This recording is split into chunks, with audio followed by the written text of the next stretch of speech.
everyone. I'm Kevin Bartlett. And I'm Kristine Strauss, and this is the new and improved Real Deal with Baird & Warner, where we cover all things real estate. For buyers, sellers, renters, investors, and fellow agents. So before we get rolling with the second part of a two-part episode that we started last week, let's take a look at the activity over this past weekend. Yeah, so we are seeing still a super low inventory with the listings. We really need to get those listings up, even though the inventory is still extremely low. Over this last weekend, we did see a slight increase, but we are still way lower than where we need to be right now. At least a positive spin on it. At least we're going semi in the right direction. Right. On the buyer side, as we've been saying week after week here, we are in a buyer frenzy right now. We saw the most amount of buyers looking at homes this past weekend than 2016, I think our records go back until. That was the most amount of buyers we've had in at least 5 years, potentially even longer. Right.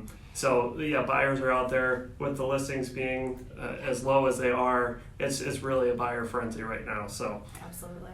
All right, well, let's get into today's topic. Last week we talked about tips for buyers navigating through this crazy market. Right. Today we're going to talk a little more on the seller side and give you some tips as a seller on how to navigate this market. You would think you have all the leverage in the world, which for the most part you do, but there's a lot of things you need to keep in mind as a seller when you're hitting this market. Absolutely. So first tip here is it is still important to price appropriately. So with the market right now, a lot of sellers have the mindset, I can get pretty much whatever I want for my house. Yep. Which, you know what, it actually might be true. Someone might be willing to pay whatever you want for your house. However, you do need to keep that appraisal in mind. And when the buyers now are more educated than they've ever been before. That's absolutely right, yeah. Got all the websites, they're probably doing shopping online before they talk to a realtor, potentially months or even longer. Right.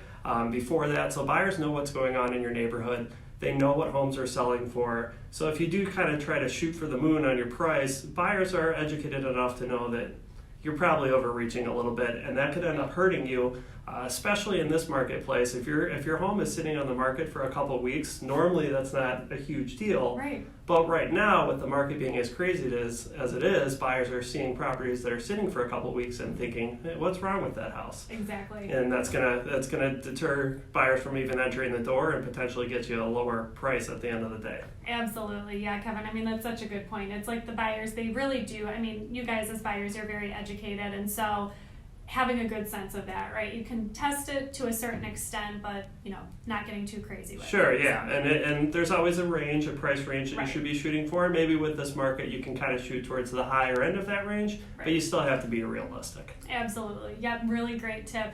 So heading over to our next tip here, we still need to make sure that you as a seller, you are keeping your home show ready. So yes, the buyer frenzy is a real thing. You will definitely get quite a bit of showings in most cases, but we still need to make sure that that home is ready to go. So things like decluttering, depersonalizing, doing that nice deep clean, making sure that it is still a very appealing home, that is ultimately going to help you maximize on that price and get as many of those potential buyers as interested as possible.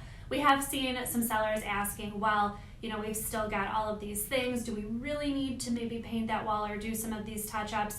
My personal answer, and I don't know, Kevin, if you agree with this, but I would still say yes. Take that Absolutely. extra day or two, right, Yep. to really make sure it is presented well and it shows well, so that way you can really maximize everything there. Sure, and could you sell without doing it? Yeah, this is a crazy market, but are you going to maximize your value and get the most you can get for your home? Probably not. Exactly, yeah. So we still need to make sure you are fully ready to go. We are not cutting any corners here. So ultimately we can get you that great price, great terms, and ultimately the offer that you want. All right, great tip, Kristine. Thanks, yeah. So the next tip here is you need to be prepared on how to handle multiple offers. And first thing is first, you need to have a professional realtor to help you along the way. Right now with the market being so crazy, a lot of people think, hey, I could probably sell my house myself. Why do I have to pay you to do it? Right. There's a lot of reasons, but right now we're just going to kind of focus on this multiple offer aspect. Right. picture yourself as a seller, no realtor, and you get 20 offers coming in. And within each offer, it's not just the purchase price, there's 20 different terms on there that you have to negotiate through. Right. And how do you handle that? Do you disclose to one buyer that you're in multiple offers? Do you disclose to multiple buyers that you're in multiple offers? Right. Do you disclose to nobody?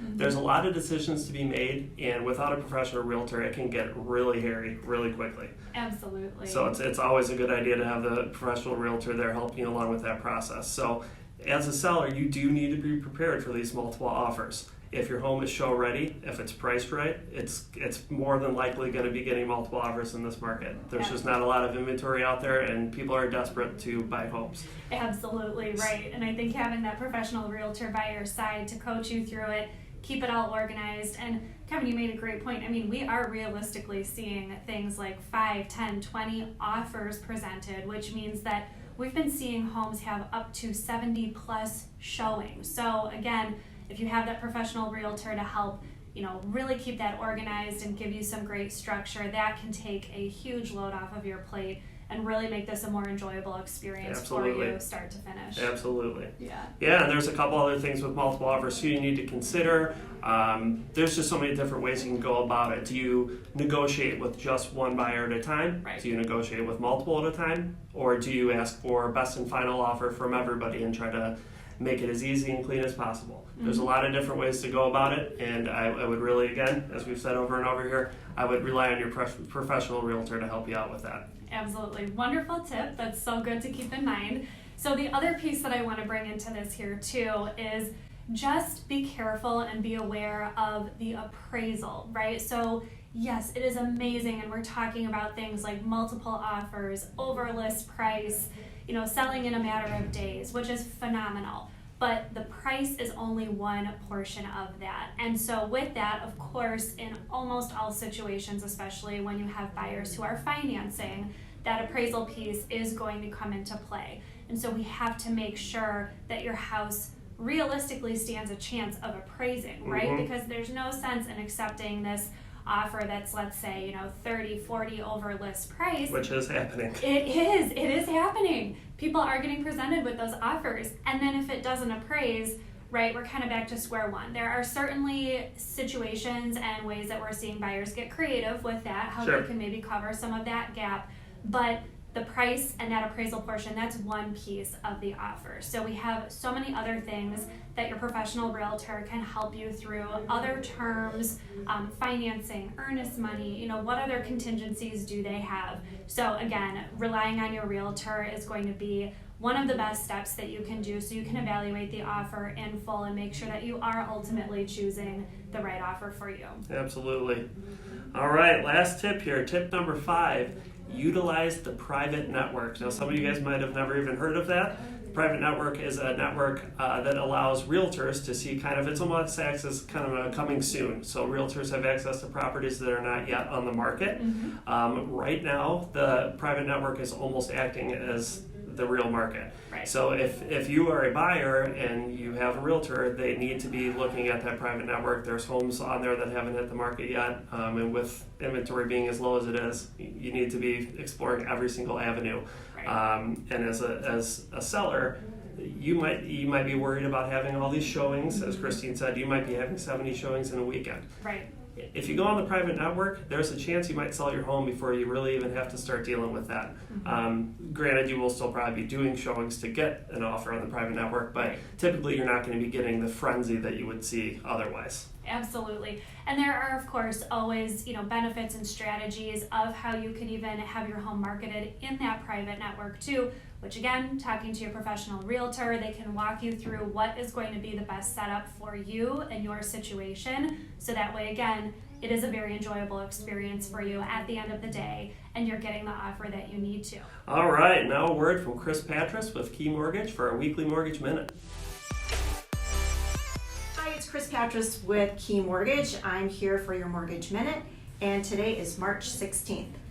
As you know, today's market is very competitive. Sellers are receiving multiple offers to consider, and I thought what I would do is just give you a tip to help your offer look more favorable. And I think how you could do that is to make sure that your pre-approval is buttoned up and the pre-approval letter doesn't leave any questions unanswered to the seller. So it may not come down to the highest price, but it may come down to the total package, price and your financing. So my advice would be to work with a local reputable lender, and you might think it logical to use your bank, which more than likely is not in your best interest. That is because the large banks have a reputation of providing a qualification letter rather than an approval letter. So you most certainly want to present a pre-approval letter with your contract to assure the seller that you have done all of your due diligence. So I don't want you to run the risk of your offer being overlooked. So make sure your pre-approval letter contains the following. I would suggest that it has a current date, so work with your loan officer to give you an up-to-date letter. Have the letter confirm that your credit has, in fact, been run and verified, and that your income and asset documents have been provided and reviewed. If you don't have these items, then you really aren't pre-approved. And then lastly, make sure that the letter contains the verbiage that your loan has gone through desktop or automated underwriting. Again, these are all items that the seller is going to look for to make sure that you are completely approved. If you have any questions, please reach out. I'm Chris Patras with Key Mortgage. Have a great day. We really hope that today's tips help you as sellers really try to navigate this crazy spring market that we're seeing. Thanks again for joining us. I'm Kevin Bartlett. And I'm Christine Strauss. Catch us next time to hear about The Real Deal.